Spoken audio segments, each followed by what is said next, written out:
కావలి TDP అభ్యర్థి కావ్య కృష్ణారెడ్డికి కష్టాలు తప్పట్లేదు. కూటమి నేతల నుంచి కృష్ణారెడ్డికి సహకారం అందట్లేదు. టీడీపీ సీనియర్ లీడర్ల నుంచి కూడా మద్దతు దక్కట్లేదని తెలుస్తోంది. కావ్య కృష్ణారెడ్డి తీరుపై బీజేపీ, జనసేన నేతలు అసంతృప్తి వ్యక్తం చేస్తున్నట్టుగా తెలుస్తోంది. ప్రాధాన్యత ఇవ్వట్లేదని, మీటింగ్స్ సమాచారం కూడా ఇవ్వట్లేదన్న ఆరోపణలు వినిపిస్తున్నాయి. తమను పట్టించుకోవట్లేదంటున్నాయి బీజేపీ, జనసేన నేతలు. కావ్య కృష్ణారెడ్డి ప్రచారంలో పాల్గొనని బీజేపీ, జనసేన శ్రేణులు ఈ ఆరోపణలు చేస్తున్నారు. సహాయ నిరాకరణతో ఒంటరిగా మారుతున్నారు కావ్య కృష్ణారెడ్డి. కూటమిలో కుంపట్లు కంటిన్యూ అవుతున్నాయి. నామినేషన్ల వేళ ఎక్కడికక్కడ లుకలుకలు బయటపడుతున్నాయి. పలు నియోజకవర్గాల్లో అవి తారాస్థాయికి చేరి కాకరేపుతున్నాయి. ముఖ్యంగా నేతల మధ్య కీలకమైన కోఆర్డినేషన్ మిస్ అవుతోంది. అదే ఇప్పుడు కూటమిలో కల్లోలం రేపుతోంది. ప్రత్యర్థుల సంగతి ఏమో కానీ స్వపక్షంలోనే విపక్షాన్ని ఎదుర్కొంటున్నారు కొందరు అభ్యర్థులు. కావలి నెల్లూరు పార్లమెంటు పరిధిలోని కీలకమైన నియోజకవర్గం.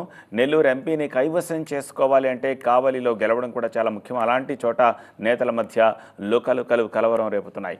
కూటమి నేతల నుంచి కావలి టీడీపీ అభ్యర్థి కావ్య కృష్ణారెడ్డికి సహాయ నిరాకరణ ఎదురవుతోంది. బీజేపీ, జనసేన నేతల నుంచే కాదు, సొంత పార్టీ లీడర్ల నుంచి కూడా సహకారం అందక కష్టాలు ఎదుర్కొంటున్నారు కావ్య కృష్ణారెడ్డి. కృష్ణారెడ్డి తీరుపై మండిపడుతున్నారు బీజేపీ, జనసేన నేతలు. తమను పట్టించుకోవట్లేదని, సమావేశాలకు పిలవట్లేదని ఆరోపిస్తున్నారు.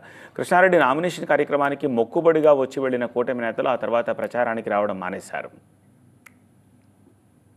మరోవైపు టీడీపీ నేతల నుంచి కూడా కృష్ణారెడ్డికి కౌంటర్లు పడుతున్నాయి. అక్కడ కీలక నేతలుగా ఉన్న బీదర్ రవిచంద్ర యాదవ్, రామిరెడ్డి ప్రతాప్ రెడ్డిని కాదు అని కావ్య కృష్ణారెడ్డికి టికెట్ ఇచ్చారు చంద్రబాబు. దాంతో వీళ్ళిద్దరూ అలకబోని సహాయ నిరాకరణ చేస్తున్నారు.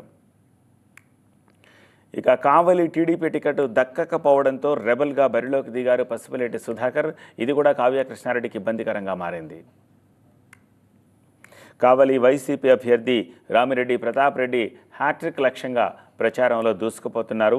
తానైతేనే ప్రతాప్ రెడ్డిని ఓడించగలనంటూ టికెట్ తెచ్చుకున్న కృష్ణారెడ్డి మాత్రం తేలిపోయారంటున్నారు తెలుగు తమ్ముళ్ళు. వైసీపీకి కంచుకోట లాంటి కావలిలో లుకలుకలు ఇలాగే కొనసాగితే టీడీపీ ఖాతాలో నుంచి ఓ సీటు పోయినట్టే అంటున్నారు. అదే జరిగితే నెల్లూరు ఎంపీ సీటు సైతం చేజారిపోవడం ఖాయం అంటున్నారు కావలి టీడీపీ క్యాడర్.